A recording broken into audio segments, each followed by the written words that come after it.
All right. Hello, everybody. So as normal, I'll start with some remarks up top, and then I'll move to questions after the fact. Today marks the first 200 days of the Trump administration, and with it, 200 days of delivering results and real wins for the American people. Under the leadership of President Trump and Secretary Rubio, the United States is restoring strength, securing prosperity, and standing up for American interests on the world stage. Turning to trade, President Trump has delivered on his promise to rebalance U.S. trade. This week marks the successful conclusion of 8 historic trade agreements with key partners: the European Union, South Korea, Pakistan, Japan, Indonesia, the Philippines, China, and the United Kingdom. Liberating the U.S. economy from decades of failed anti-American trade policies and delivering lasting benefits for American workers and businesses. On global health and humanitarian leadership, the United States is providing an additional $93 million to treat nearly 1 million children suffering from malnutrition with life-saving, ready-to-use therapeutic food, RUTF, from and by American producers. This critical funding will help save lives in 13 countries: Haiti, Mali, Niger, Ethiopia, Sudan, South Sudan, Nigeria, Madagascar, Central African Republic, Democratic Republic of Congo, Djibouti, Kenya, and Chad. Drawing down the entire prepositioned stock of RUTF and supporting continued production to meet ongoing needs. Moving to the Pacific, this week the United States and the Cook Islands announced a new partnership to advance scientific research and responsible seabed mineral development. As a regional leader, the Cook Islands is at the forefront of sustainable exploration, and the United States is proud to support this shared vision for innovation and mutual prosperity. Finally, turning to Southeast Asia, the United States welcomes today's General Border Committee meeting in Kuala Lumpur as a constructive first step forward in the Cambodia-Thailand ceasefire arrangement. President Trump and Secretary Rubio call on both governments to fully honor their commitments and pursue enduring peace. We welcome Malaysian Prime Minister Anwar Ibrahim for his leadership and we commend Malaysian Prime Minister Anwar Ibrahim for his leadership in facilitating this process and for co-hosting the pivotal July 28 special meeting with the United States. And with that, I'll take some questions. Yes. Thank you, Tommy. My name is Ali Barada from Al-Sharq Al-Awsat newspaper, and my question is that Lebanon's government today took a very critical decision regarding disarming Hezbollah and to accept, in fact, the U.S. proposal to solidify the cessation of hostilities with Israel. Would you please comment on that? Yes, what I can say is the United States welcomes the Lebanese government's decision on Tuesday to task the Lebanese armed forces with a plan to bring all weapons under state control by the end of the year. This is an important step towards Lebanese sovereignty. We continue to watch developments in Lebanon very closely. Special Envoy Tom Barrack made it clear what the president needs to see. As long as Hezbollah retains arms, words will not suffice. The Lebanese armed forces must fully commit and act now to fully implement the government's decision. The credibility of Lebanon's government rests on its ability to match principle with practice. A quick follow-up. Iran's Foreign Minister Abbas Araghchi said that this decision by the Lebanese government will fail. And I wonder whether you have some comment on that, and also whether you can tell us if Ambassador Barrack will visit Lebanon anytime soon. Well, on that front, I have nothing to preview on that. He's been in discussion with all of the players in the region multiple times, as we've discussed publicly here. What I can say again, in terms of your other question, is that we welcome this decision. And like I said at the end of that response, we need to see action match the principle that they're having there. So we need to see practice, not just principle. Yes? Thank you. My question is about China. While both the US and Chinese leaders are trying to have a summit meeting in the near future, the Russian and Chinese navies carried out joint exercises in the Sea of Japan, including anti-submarine drills. And China continues to purchase Russian oil. So how are you concerned of the China's move that might help Russia? And I have a brief follow-up. Well, for the specifics, let me take that back and see if we can get further details for you on that. What I can say, though, is we've been clear about how the United States views itself as a Pacific nation. We are a Pacific nation. We've seen the highest levels of engagement with our allies and partners across the region. The fact that we stand with our allies and partners across the region, both the Secretary, of course, going to the region, but other high-level delegations from this department over just the last few weeks. So we've seen that engagement, we've seen that commitment here, and that engagement will continue. And it's been reported that Indian Prime Minister Modi is set to visit China for the first time in 7 years. And Chinese Foreign Minister Wang Yi has criticized the US tariffs imposed on countries including Brazil and India. So are you concerned that China and other BRICS countries are trying to take the lead in organizing a kind of pushback against US trade measures? Well, what I can say in terms of India is the president has been very clear in terms of the concerns he has regarding the trade imbalance, regarding the concerns he has when it comes to the purchase of Russian oil. You've seen him take action directly on that, and I refer you to the president's comments for that. India is a strategic partner with whom we engage in a full and frank dialogue. That'll continue. The secretary also spoke to that. Like anything in foreign policy, you're not going to align 100% of the time on everything. But it is very clear, the president's been clear, the concerns that he has with the trade imbalance, the concerns he has with India purchasing Russian oil. He's been clear on that. He's taken action, and I refer you to his comments for further on that. Yes. Noting, hi, hope you're doing okay. Noting your statement on Lebanon a moment ago, I mean, I know you said that the U.S. will be watching developments, but the U.S. has not been like a passive player in the Lebanon situation. It's been very active. Going forward, I mean, is the U.S. going to be continue to be a broker? Is it going to take on kind of an enforcer role? I mean, how can you give me a picture of how deeply involved you're going to be going forward here as Lebanon tries to implement the disarmament of Hezbollah? Well, obviously, we've seen discussions from the Ambassador Tom Barrack, the special envoy in the region. We've also seen comments here on Lebanon from this podium just now and in the past. In terms of our specific role, what I can say is what I said earlier, that we'll continue to watch developments in Lebanon very closely, and that we need to see the practice there match the principle that they have. One other question. A report today that the Gaza Humanitarian Foundation finally secured a meeting with United Nations officials. A, can you confirm that? And B, I know that GHF and the State Department have been calling for cooperation to happen, but never really an idea of what that cooperation would actually look like in practice. Can you give us an idea of what exactly the State Department envisions in a cooperative agreement between GHF and the UN? Well, I refer you to GHF for more details on meetings they may or not be having with different organizations or the United Nations. What I can say is we've been clear is that we want to see as much aid as possible go to the people of Gaza without it being looted by Hamas. We've been clear that we want to see creative solutions, that there's a mechanism in place that has been able to deliver 110 million meals without it being looted by Hamas. We've also been clear in our concerns about how other different delivery systems have seen issues when it comes to the diversion of aid. So the specifics, we'll see exactly. The president's talked about wanting to see more aid get into Gaza. We've seen, for example, from this podium, talking about how the ambassador and Special Envoy Witkoff have briefed the president after their recent trip to the region. We'll see what specifics come out in terms of future steps, but there are many options being discussed. We want to see as much aid get to the people of Gaza without it being looted by Hamas as possible. Yes. A question about Europe. It has been reported in the past hours that the United States government has launched a diplomatic campaign targeting the European Union's Digital Services Act. According to this reporting, the United States would be arguing that it's imposing excessive restrictions on free speech. And given the ongoing negotiations between the United States and the European Union, could you confirm that that campaign is active, and what would be the main motivation and the outcome that the United States would like to see regarding the DSA? In terms of negotiations, are you referring to trade on that front? Yeah. So in terms of specifics on the trade negotiations, I refer you to USTR, the White House, and those directly involved in those negotiations. We have been clear from the beginning of this administration the importance this administration places on free speech. That is something that the vice president spoke to in Munich when he said democracy rests on the sacred principle that the voice of the people matters. We shouldn't be afraid of our people, even when they express views that disagree with their leadership. This has been an honest and frank conversation that we have been having with our partners in Europe around the world, the importance that we place on free speech, and that importance is going to continue. Yes. Thank you. Asking about President Trump and the potential summit with Russian leader Vladimir Putin, I know White House officials have said that for that meeting to take place, Putin needs to be willing to meet with Ukrainian President Volodymyr Zelensky.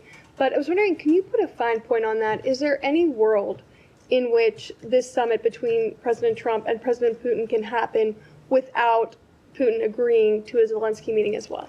Well, I'm going to refer you to the White House on that one for details on the president's schedule.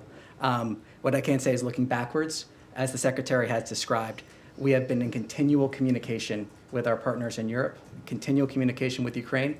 Our ultimate goal is to end this conflict get the parties to the table, see the ceasefire and the long and enduring peace. But for details on the president's schedule, I'll refer you to the White House.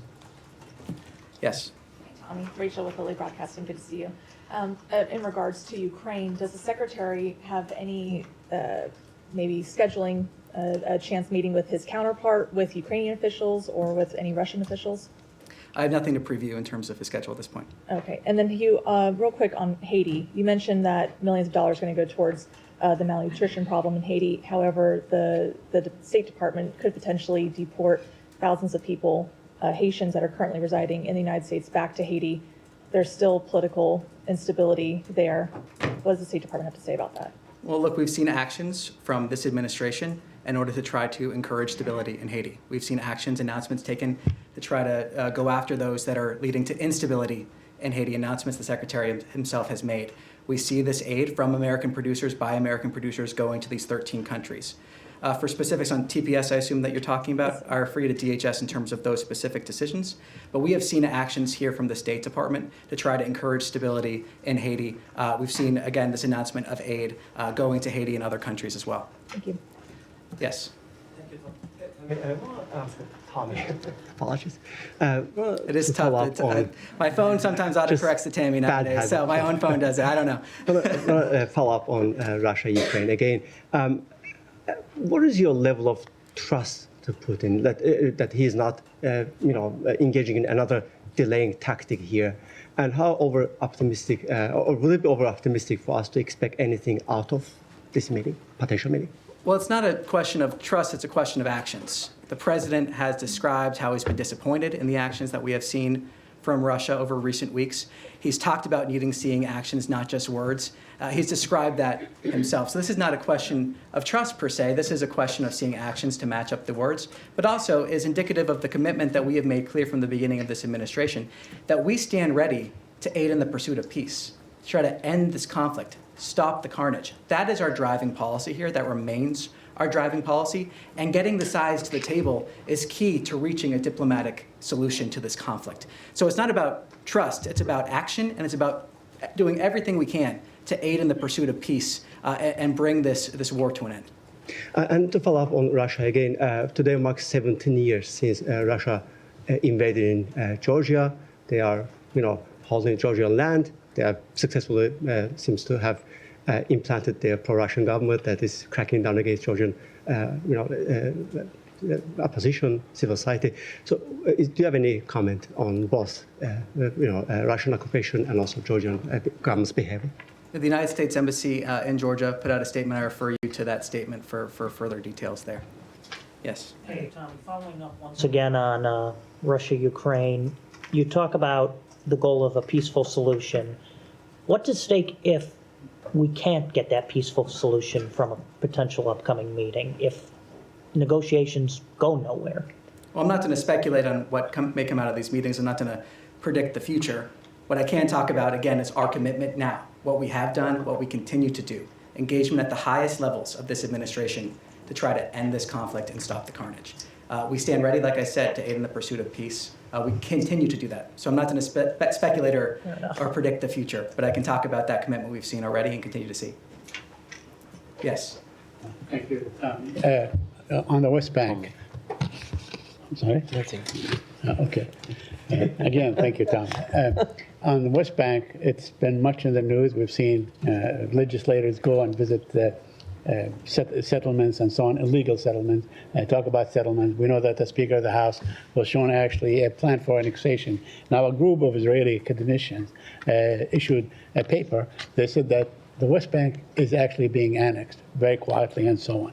And the settlers are targeting some villages where a lot of Palestinian Americans go because they go and they build homes and so on to basically discourage development of the West Bank. My question to you, what kind of designation do you assign to the Palestinians in the West Bank and under occupation? Are they an occupied people?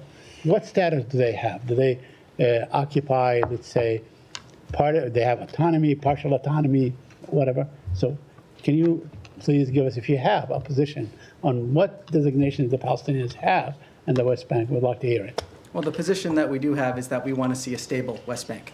that keeps Israel secure and is in line with this administration's goal to achieve peace in the region.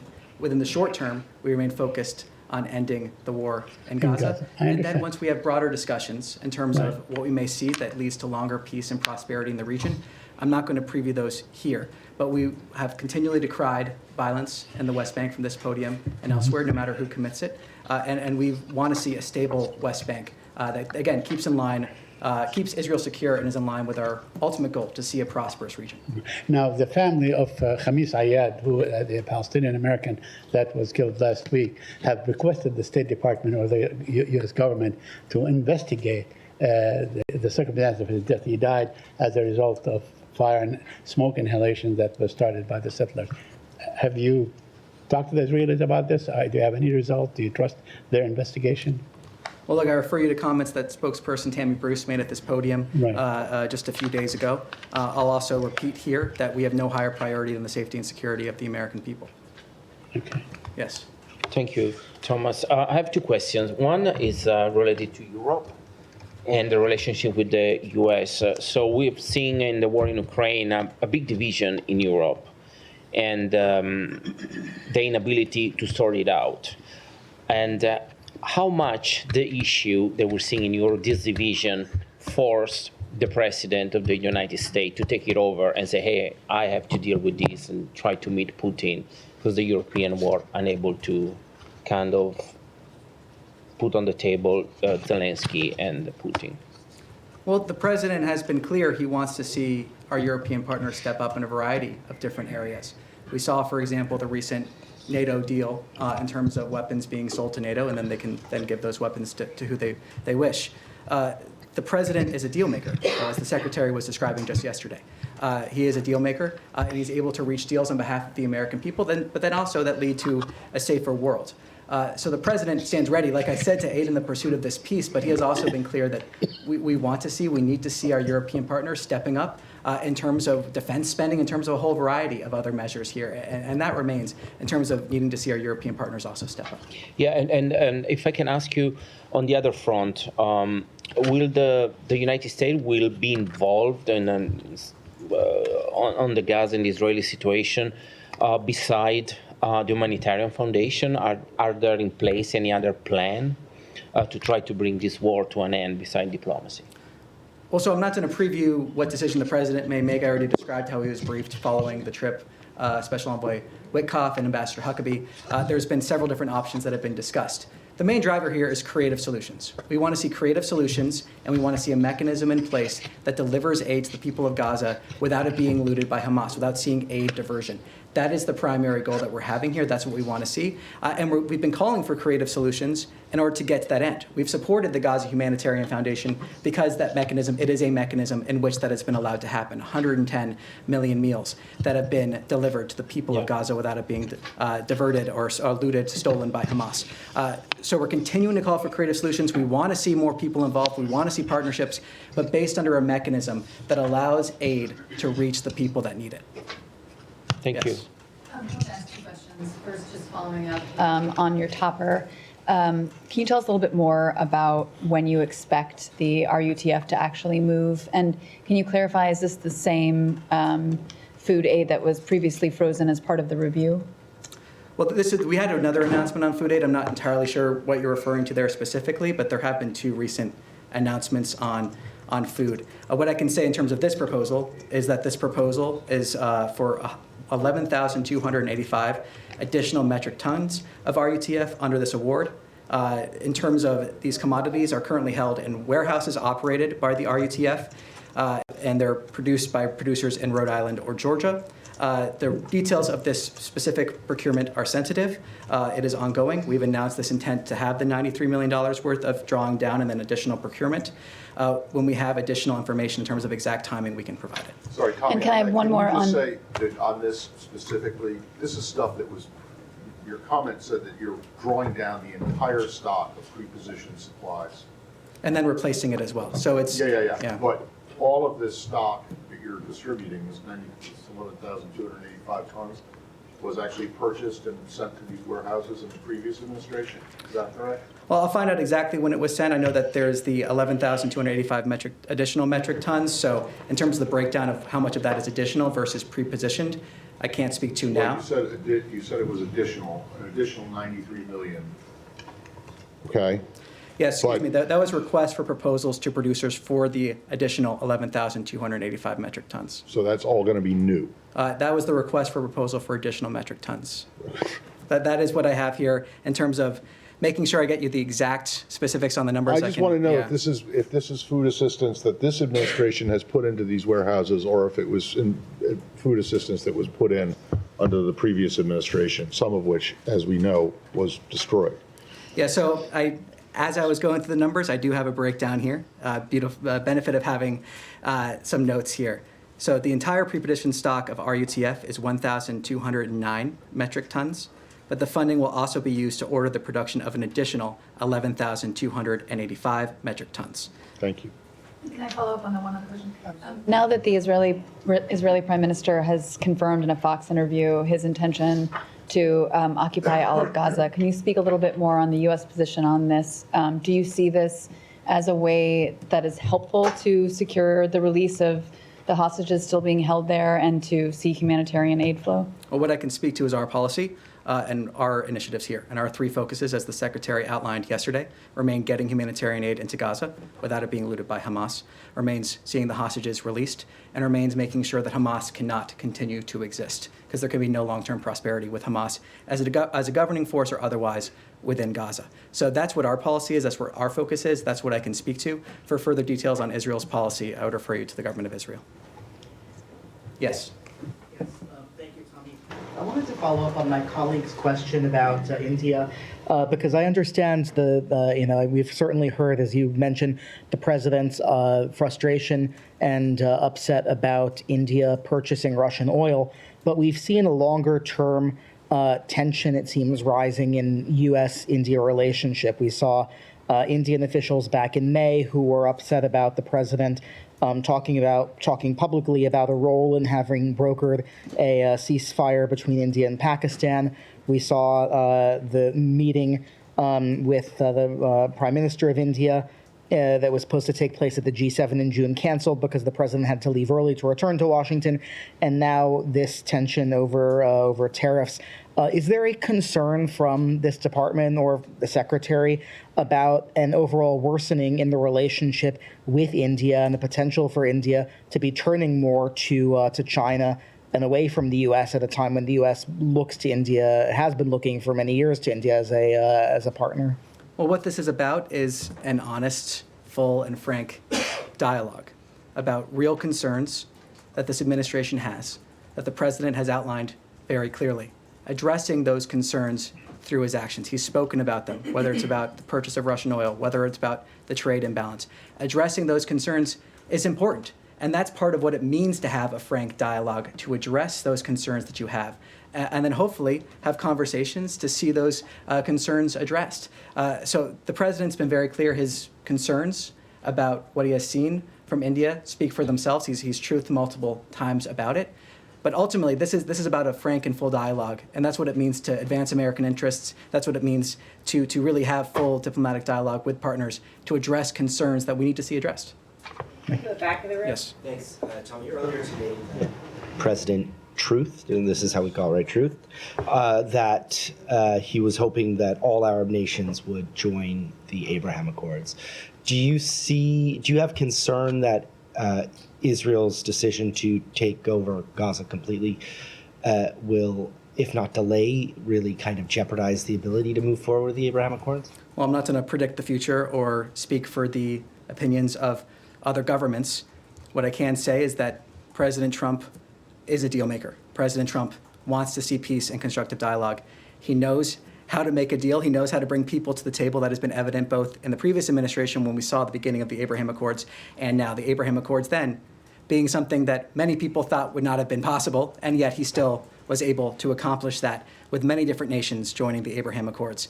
So I think what's clear is that the president can accomplish what many people think is not possible. I'm not going to predict the future or speculate on how others may view certain actions, but the president remains committed on this. He's made that clear. Yes. Hi. Tommy. Thank you. In his interview yesterday, Secretary Rubio made it clear that of Russia and Ukraine, the U.S. would have to bring them close enough in order for a meeting involving President Trump to be worthwhile and productive. As of right now, are they close enough? Well, I'm not going to get ahead of what the White House may announce here. I mean, ultimately, the Secretary laid out saying that that was one of the things that they were discussing here when we're looking towards a potential meeting or other sort of engagement. So I will leave that to the White House or the President to decide when that happens and take his lead here. And it is a credit to his leadership that we've seen the engagement we have seen, the parties come to the table when they have come to the table, and the further engagement to try to pursue peace here. Assuming they are not close enough and there is no ceasefire in place by tomorrow, which was the previously stated deadline in order to forestall sanctions by the U.S., are sanctions going to be imposed tomorrow, either secondary or any other sort? A lot of speculation involved there. I'm not going to speculate from here. I mean, it's a pretty hard deadline by the president, and administration officials had indicated they were expected to be put in place. Well, as you said, assuming, that's kind of where I draw the line in terms of speculation. Yeah. I'll refer to the White House to speak more to the president and defer to the president. I want to get ahead of him, but not going to speculate from here. One last finer point question. Secretary also in this interview indicated that Special Envoy Witkoff heard from the Russians about what they were asking for in order to bring an end to the war. Did they put any concessions on the table? Well, as the Secretary described in his interview yesterday, we saw conditions, which is the first time, as he described, that we have seen some of these conditions that would be needed to see an end to this war. I'll leave it to him to characterize what we saw from the Russians, and conditions is the word that he used. Yes. Thank you, Tommy. Two questions on Syria. As President Trump has instructed the State Department to review the removal of Syria's sponsor of terrorism status, will that happen soon? And what would that mean in terms of sanctions? Sorry, repeat your question one more time. Yeah. President Trump has instructed the State Department to review the removal of the Syrian sponsor of terrorism status. Will that happen soon? And what would that mean in terms of sanctions? Well, I'm not going to preview the finalization of certain sanctions announcements. When we have something to announce, we'll announce it. What I can say, as the President has said, as Special Envoy Barak has said, as the Secretary have said, we want to give Syria a chance for greatness. And that Syria is at a critical crossroads here when it comes to the ability to achieve that. So we continue in dialogue here. We continue having the conversations with all different stakeholders in the region. When we have something to announce, we'll announce it. And the second question, as you are mediating the negotiation between the Syrian Democratic Forces and the Syrian government, have you seen any progress in these negotiations recently? And last week, Tammy said that the U.S. position has not changed on the evolution of these negotiations. Can you clarify that whether the U.S. dictating the Syrians and SDF in these negotiations, or if you are leaving that for the Syrians to make decision if they want a federal state or if they want to have a centralized state? Well, Special Envoy Barak has spoken about this. I'm not going to go further than his comments in terms of talking about sensitive conversations between different parties. I refer you to his comments on more detail there. Yes, Michelle in the back. Thank you. I'm sorry, I'm sitting way back. Can you explain why the State Department is rewriting the human rights report? I understand it's coming out soon, but it's been changed, and you're dropping certain things like LGBTQ rights. Just explain why. Yeah, what I can say is that this human rights report, in terms of the one that is set to upcome, just for people watching at home, is set to talk about 2024. It is a series of reports for different countries. Part of the reason why we are seeing an effort to readjust this is to make it more readable, to make it more digestible, and also to reflect some of the changing priorities that we've seen from the previous administration to this one, priorities that were voted by the American people, and we at the State Department are here to carry out and fulfill. So we're seeing an ongoing conversation, and in regards to that, we're seeing an effort in order to try to make this more usable, more readable, while also reflecting the changing priorities of this administration compared to the last one.